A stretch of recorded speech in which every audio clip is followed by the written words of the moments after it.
And we're back to learning Photoshop day 311. Let's go over the next preferences, which are the file handling preferences. As always, you'll find them under Edit Preferences. And when you open a general, you can also select them here on the left-hand side. The first option are the image previews. This controls whether Photoshop embeds a small preview image inside a saved file. If you enable that via Always Save, or later on when you have Asking here selected, this allows you to quickly find your files because it shows these thumbnails, but you can also choose Never Save. This has the benefit of the file size being a little bit smaller. File extension, this can be upper and lowercase, and this simply controls whether Photoshop appends these file extensions automatically, like .psd and .jpg. I've got that set to use lowercase.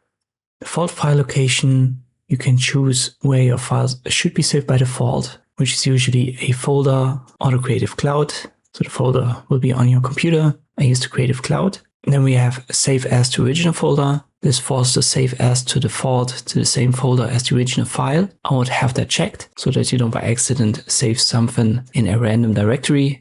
And Save in Background. This allows Photoshop to keep working while saving larger files. That sometimes takes a little bit of time.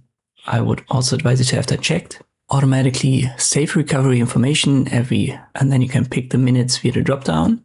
This is an autosave recovery data in case Photoshop crashes. The shorter you make it, the more disk activity, so the more you could say pressure is on your system. I would advise you to keep that definitely checked, and 10 minutes I believe is the default. I use that. When you know that you're working on a very complex file, you might want to turn that down temporarily, specifically for that file, but 10 minutes should be fine in general.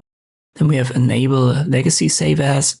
So there's this old Save As dialog window that you can enable here, just in case you're used to using that. So earlier versions of Photoshop, you can bring that back. I've got it disabled. Last option in this box here for file saving is do not append copy to file name when saving a copy. This prevents Photoshop from adding the copy to file names when using a save a copy. It's just a personal preference. Check it or uncheck it. It doesn't really make a difference for the file size or anything. Then we have the file compatibility. We will talk about the camera raw preferences later on, so let us just omit that for now.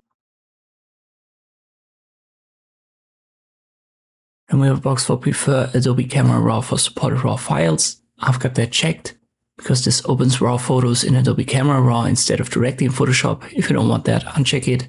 Next option is for use Adobe Camera Raw to convert documents. This allows Photoshop to use ACR when converting files, for example, RAW to JPEG. When you have it on, this certainly has a better color handling, I would say, and the conversion quality is also better. So you actually might want to have that checked. Next one is Ignore EXIF profile tag. This ignores the embedded camera or color profile metadata. If you ignore it, so if you check the box, this can cause incorrect colors. That's why I've got it unchecked. But when you're doing troubleshooting or something, it actually can make sense to temporarily check it. Next one is Ignore rotation metadata. This ignores the auto rotation info from cameras and phones. Then we have Ask before saving layered TIFF files. This prompts you before saving layers into the TIFF file. And these files are usually a little bit bigger. Therefore, I want to have it ask me if I want that or not. Then we have Disable compression of PSD and PSP files. This turns off the internal compression for Photoshop files. Got it set to off. Uncompressed files, so they are slightly faster to save and open on some systems, but the file size gets bigger. That's why I've got it turned off. Then we have another drop down for Maximize PSD and PSP file compatibility. I've got it set to Ask. This ensures compatibility layers are saved so other apps can read these files. This also works for older Photoshop versions. So when you're using an older version, this makes sense to have it set to on or at least ask. Then we have the cloud documents. Here you can choose a directory or set the default.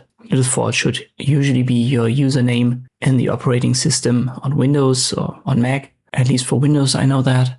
And the final option is recent file this contains. And you can set a value for it, for how many files you want to have here in this recent file. Just a convenience thing. The default, I think, is 20, and that should also be the lowest.